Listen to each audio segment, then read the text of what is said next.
Assalamualaikum warahmatullahi wabarakatuh. Di video kali ini admin kembali berbagi informasi terkait CPNS maupun P3K ya, CPNS maupun P3K.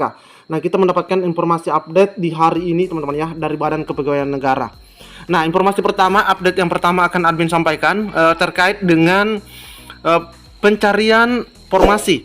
Nah, teman-teman jika mencari formasi dan belum muncul, harap bersabar karena di sini sudah diberikan warning dari BKN bahwa sehubungan masih berlangsungnya proses verifikasi formasi, maka masih terdapat formasi instansi yang belum dapat ditampilkan.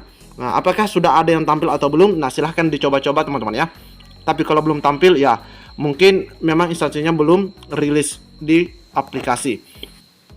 Nah, selanjutnya buat teman-teman yang ingin mendaftar, harap diperhatikan sebelum mendaftar itu ada buku petunjuk. Teman-teman bisa klik di bagian titik 3 ya atau baris 3 ini. Di sini ada buku petunjuk yang sudah disiapkan oleh Badan Kepegawaian Negara. Nah, setelah terbuka, teman-teman pilih buku petunjuk. Nah, silahkan dibaca dengan seksama, teman-teman ya. Jangan sampai teman-teman ada kekeliruan dalam pendaftarannya nanti. Nah, di sini lengkap teman-teman ya. Untuk mengupas tuntas isinya, ya nanti kita cek apakah bisa atau tidak untuk video selanjutnya. Nah, terkait hal ini ada juga informasi dari BKN baru saja teman-teman ya. Kita bisa cek bersama-sama. Nah, ini 32 menit yang lalu, jelang pendaftaran dibuka, kalian wajib baca terlebih dahulu buku petunjuk di portal SSCASN BKN. Nah, ini yang kita buka tadi teman-teman ya, yang admin sudah perlihatkan. Nah, ternyata ini sudah diberikan himbauan juga kepada rekan-rekan peserta untuk membuka dan membacanya dengan baik, teman-teman ya. Nah, di sini ada informasi bahwa jangan buat akun SSCASN kalau belum baca buku ini. Buku yang dimaksud yaitu adalah buku petunjuk, teman-teman ya. Nah, teman-teman juga bisa scan barcode yang ada di sini ya. Nah, silahkan di scan barcode-nya terkait buku petunjuk tersebut. Untuk lebih mudahnya ya silahkan masuk di aplikasi tadi teman-teman ya. Nah, ini dari BKN juga. Nah, selanjutnya terkait pendaftaran P3K, informasi terakhir yang admin dapatkan di hari ini yaitu dibukanya Oktober. Nah, ini ada pesan yang diteruskan bahwa selamat malam. Mohon izin berbagi informasi kecil berdampak besar. Nah, teman-teman ya, admin sampaikan ini karena jika dianalisa ini informasinya benar juga teman-teman ya. Nah, coba kita perhatikan sama-sama. Poin pertama bahwa seleksi CASN yang dibuka pada bulan Agustus adalah seleksi CPNS. Ini yang pertama. Yang kedua, seleksi P3K dibuka pada bulan Oktober. Apakah benar atau tidak? Nah, kita tunggu informasi selanjutnya. Tapi poin nomor 1 ini sudah benar teman-teman ya. Nah, di poin nomor 3 ini perlu dicermati. Bagi teman-teman yang telah terdata sebagai honorer atau non-ASN dan memiliki peluang lebih besar. Nah, ini ya, memiliki peluang lebih besar pada seleksi P3K disarankan. Nah, ini cuma sekedar saran untuk tidak atau jangan coba-coba membuat akun CPNS.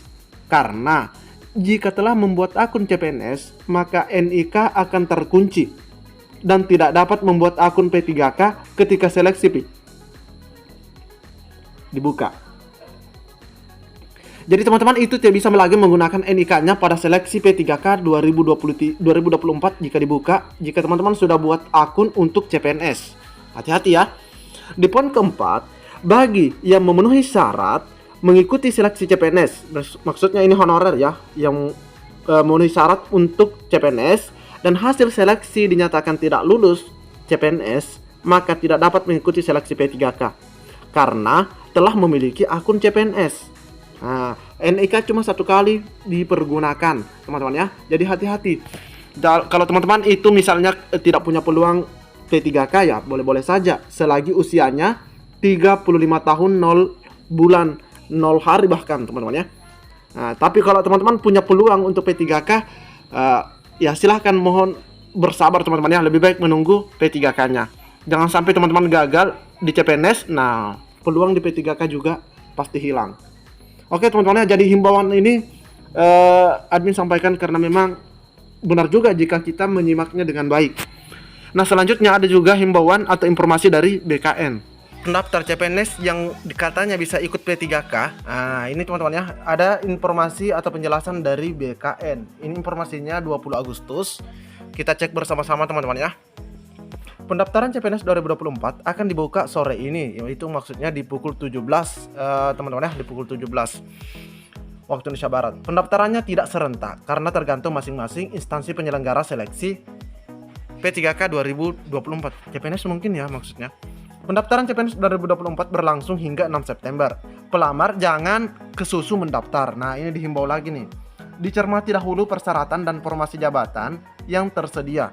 Ini disampaikan oleh Deputi Bidang Sistem Informasi Kepegawaian, yaitu Pak Suharmen ya, kepada media gpnn.com. Jadi ini hasil wawancara media dengan Pak Harmen. Dia menjelaskan, pelamar CASN 2024, baik honorer maupun lulusan fresh graduate harus berhati-hati sebelum memutuskan mendaftar. Jangan sampai merugikan diri sendiri. Nah, ini dihimbau lagi nih teman-teman ya.